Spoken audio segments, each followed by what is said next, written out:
নিজেকে এখনও মানুষের জন্য কাজ করে যাচ্ছে। এই ধরনের একটা আর্টিস্ট আমাদের দেশ ছাড়িয়ে বাইরের দেশগুলো তো খুব ভালো প্রশংসা করছে।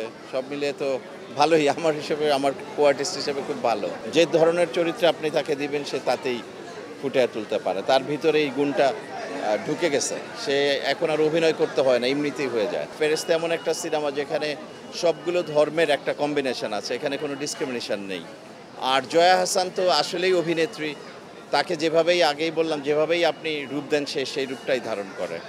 সো আর অনেক দিন পরে অনেক কমার্শিয়াল ফিল্ম, অ্যাকশন ফিল্মের পরে ফেরেশতা ছবিটা আসছে। সো আমার মনে হয় মানুষের একটা পর্যায়ে একটু সেটেল ডাউন হওয়া দরকার, একটু কুল হওয়া দরকার। এই ফেরেশতা ফিল্মটা একটু সেটেল ডাউনের ফিল্ম। জয়া আহসানের ছবি অকেশন লাগে না, জয়া আহসানের ছবি এমনিই চলে। এটা সবসময় অকেশন জয়া আহসানের ছবি। আমি জয়া আহসানের যতগুলো ছবি রিলিজ পেয়েছে প্রত্যেকটা ছবি আমি দেখেছি একজন নির্মাতা হিসাবে, এবং তার ছবিটা এবং একজন যে ডিরেক্টর কাজ করলো তাকে সাধুবাদ জানানোর জন্যই। তাই ছবিটার রিভিউটা আমি কিছুটা সাংবাদিকদের মাধ্যমে জানতে পারলাম যে বেস্ট মুভি হয়তো বা 2025 হতে পারে। তা ভাবলাম যে ছবিটা না দেখার কোনো কারণ নেই, আমি প্রতি সপ্তাহেই ছবি দেখি। সেই সুবাদে এই ছবিটা আজকে দেখতে আসাটা আমার জন্য দৈনন্দিন রুটিনের মতো। তবু জয়া আহসান, তার জন্য ছবিটা আরও দেখার ইচ্ছা নিয়ে আজকে হলে আসা বা এই সিনেপ্লেক্সে আসা।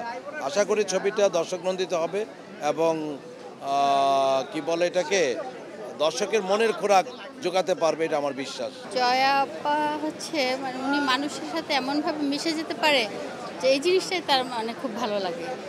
যে তার ভিতরে কোনো অহংকার নাই, সে মানে নিজেকে ওইরকমভাবে যখন কারোর সাথে মিশে সে নিজেকে ওইরকমভাবে মানে কিছু মানে সেপারেট করে রাখে না। সে সবার সাথে মিশে যেতে পারে, ছোট বড় মুরব্বি সবার সাথে। তার সিনেমা আমার কাছে খুবই ভালো লাগে এবং তার অভিনয় তো মানে অসাধারণ অভিনয়।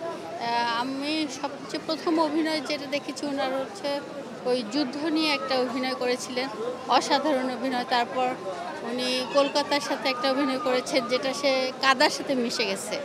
হ্যাঁ, মানে তার অভিনয় দেখলে মানে দেখা যায় যে গায়ের লোমগুলো শিউরে ওঠে, এরকম অভিনয় করে সে। জয়া আহসানকে পরিপূর্ণ একজন অ্যাক্টর হিসেবে আমি ওনাকে দেখেছি এবং জেনেছি। উনি পরিপূর্ণ, ওনাকে যেখানে আপনি রাখবেন, যেই পাত্রে রাখবেন উনি সেই রূপ ধারণ করবে। যেই ক্যারেক্টারে ওনাকে দিবেন সেটাই উনি ফুটিয়ে তোলার মতো ক্যাপাসিটি ওনার মধ্যে আছে। অতএব উনি অতুলনীয়, ওনাকে নিয়ে বলার কিছু নেই।